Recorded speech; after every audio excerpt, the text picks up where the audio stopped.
My name is Mia Yates. I'm 23 years old, and I work from home. I have a nice older brother who is 5 years older than me. He's engaged to a woman named Natalie, who is 26 years old. Natalie is very different from me. I'm not great at talking to people, but Natalie is outgoing and makes friends easily. Natalie has become close to our parents and often visits our house without telling us beforehand. Today, she showed up at our door without calling first. When the doorbell rang, my mom knew it was Natalie and welcomed her in. Natalie came into the living room with my mom and said, "I'm here." Then she looked surprised when she saw me. "Mia, you're still home?" she said without even saying hello. I told her, "I'm working from home." But she just said, "That's enough. You need to get a real job." I didn't know how to respond, so I went back to work without saying anything. My room is special to me. It's soundproof, and I designed it myself, with my parents' permission, of course. I pay for everything. It's like my own private castle, so I keep it locked and don't let anyone else inside. To get in, you have to unlock the soundproof door and then open another door. When I got inside, I let out my frustrations by yelling. I was annoyed that Natalie didn't understand that I was working. At lunchtime, a little light bulb in my room blinked, letting me know it was time to eat. I went to the living room where lunch was ready. My mom suggested we eat together, so I sat down. But then I saw Natalie sitting across from me, looking upset. "You're eating even though you don't have a job. Don't you care about upsetting your parents? You're like a parasite," Natalie said. I stayed quiet and just listened. When my parents said grace, I did too, and then started eating. Natalie didn't seem happy that my parents didn't scold me for not having a job. "Natalie, don't worry about it. Mia's our daughter, and we'll take care of her," my dad said, trying to reassure her. But Natalie wasn't convinced. She kept on expressing her worries. "I can't feel sure about marrying into this family if things stay like this," she said, still angry. My parents tried to calm her down, saying, "Just marry into our family, everything will be fine." But Natalie wasn't happy with their response. She kept on talking about her concerns. "I'm still not reassured. What if you two can't take care of Mia anymore? Do you expect me or our future kids to look after her?" she said, assuming that I'd always depend on others and never do anything for myself. I stopped eating and felt upset by what she was saying. My mom tried to defend me, saying, "Mia does work, you know.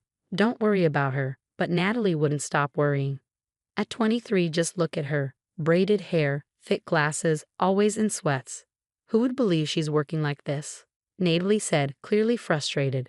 I tried to defend myself, softly saying, "How I look doesn't affect my work." But it seemed to make her even more upset. "Then what kind of job do you do? Tell me," she demanded, staring at me angrily. I was so scared that I couldn't speak. My mom stepped in, saying, "Mia's job is private to our family. I'm sorry, but we can't discuss it." Natalie got up and stormed off, saying, "So I'm not part of this family, is that it?" I felt bad for causing a scene and apologized to my parents. My dad reassured me, saying, "It's okay, Mia. Just do what makes you happy," with a smile. After dinner, I felt a bit better and decided to talk to Natalie about my job after my brother's wedding. I brought it up during the meal, and my parents seemed to think it was a good idea. Later in the evening, after cleaning up, I went grocery shopping with my mom while my dad took care of the garden. When we got back, we found Natalie crying in the living room with my dad comforting her. My mom asked what was wrong, but Natalie was too upset to answer. My dad told us he heard a loud noise from inside the house while he was in the garden. He pointed to a crowbar and hammer on the table. I realized right away that something had happened to my room and rushed to check it out. When I got to my room, I saw that the door was badly damaged, like someone had tried to force it open with a crowbar and hammer. I felt frozen, a mix of shock and fear taking over me. My dad called my brother, who promised to come over as soon as he could. So I decided to stay in my room until he got there and tried to calm myself down. While I was waiting, I called my company and got permission to tell my future sister-in-law about my job after she married my brother. When I saw the light flicker in my room, I knew my brother had arrived. When I stepped out, I was surprised to see him already at the door. He apologized for startling me and didn't look at me but at the damaged door.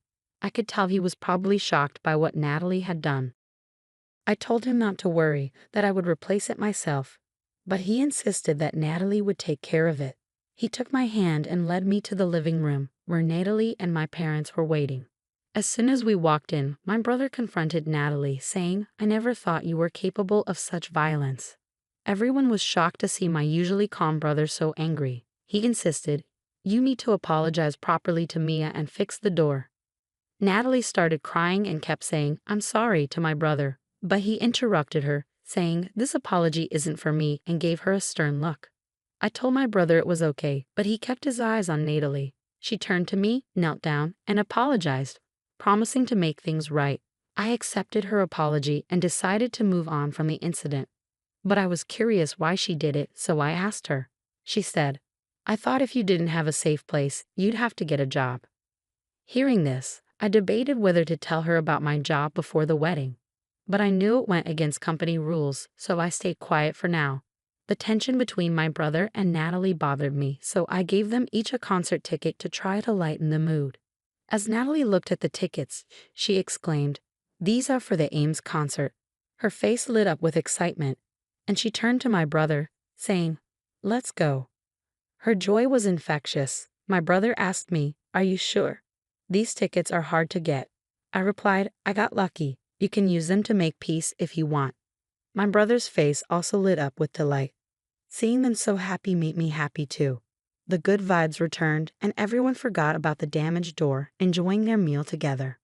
On the day of the concert, while I was out, Natalie excitedly visited my house to thank me. Since I wasn't home at the time, Natalie seemed to tell my parents, "Enjoy yourselves.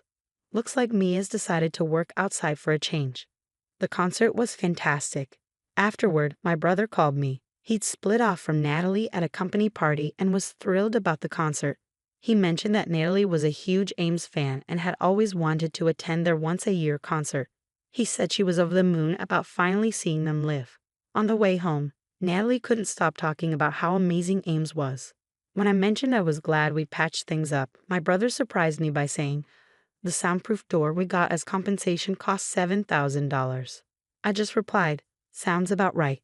He was shocked, saying, "Wow, that's expensive." I explained to my brother that the components for a soundproof room are expensive, which surprised him even more. He mentioned that Natalie felt the $7,000 expense for the door, but the concert made up for it. I felt good about giving them the tickets, especially since my brother and Natalie seemed to be getting along. However, Natalie still didn't understand my work-from-home job and thought I started working outside after the concert, which made her happy.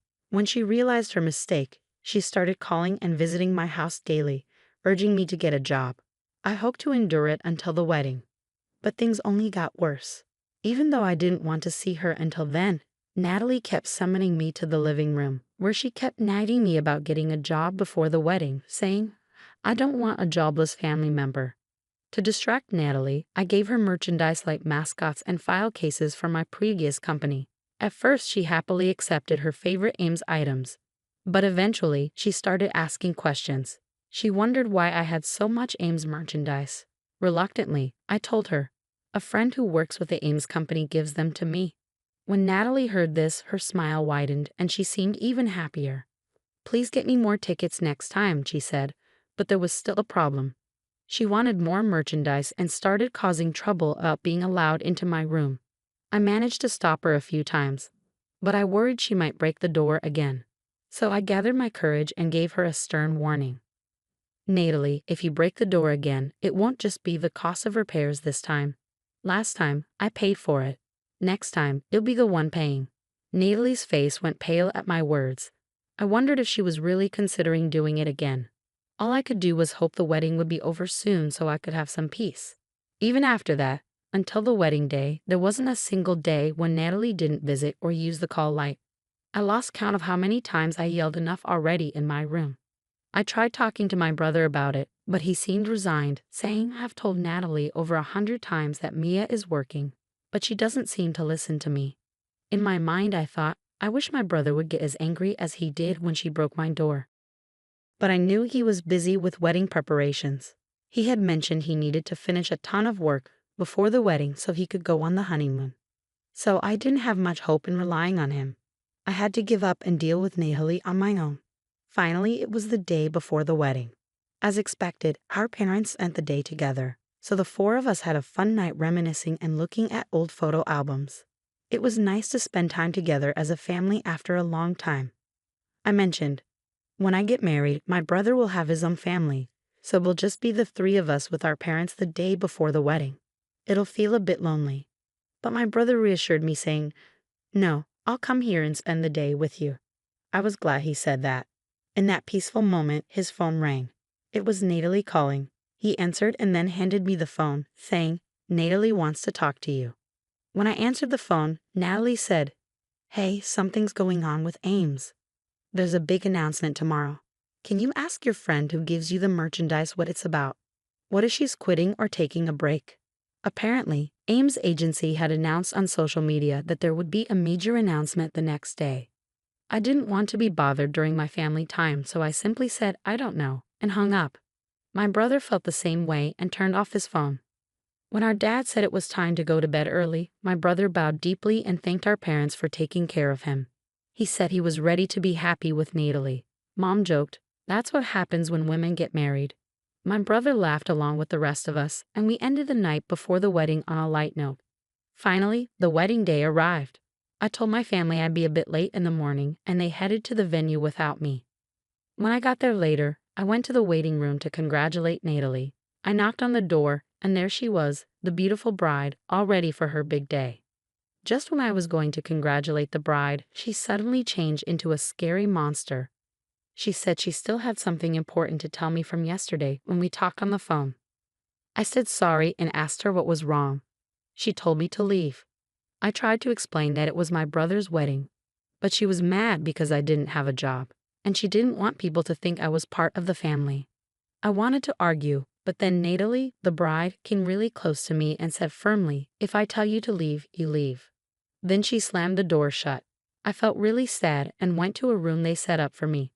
There, professionals did my makeup and hair, and I changed into the nice dress I bought for the wedding. But I knew I wouldn't be able to go. While I was getting ready, my parents called.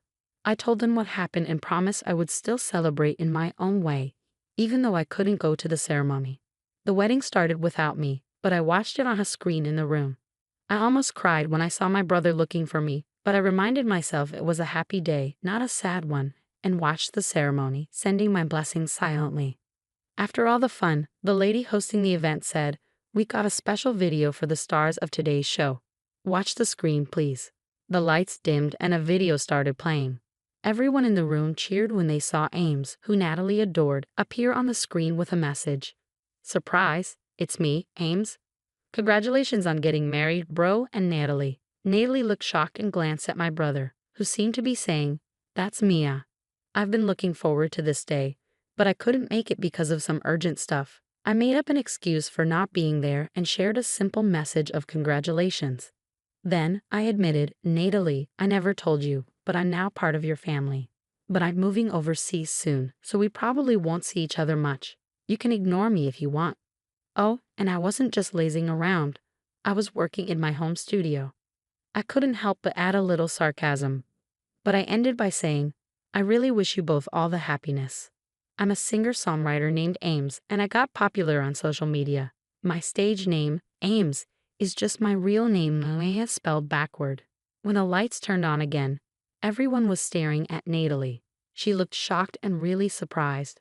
My part was done, so I left the place with the hair and makeup people and other workers. Later, my brother called me. He said after we left, Natalie was supposed to thank the guests and say goodbye, but instead, she was running around looking for me. When she found out I had left, she started crying in front of everyone. I also heard from friends that now everyone knows Natalie as the bride who Ames doesn't even consider family. My speech from the wedding got super famous on social media. They say she's feeling really sorry about what she did and can't even go out in her neighborhood anymore.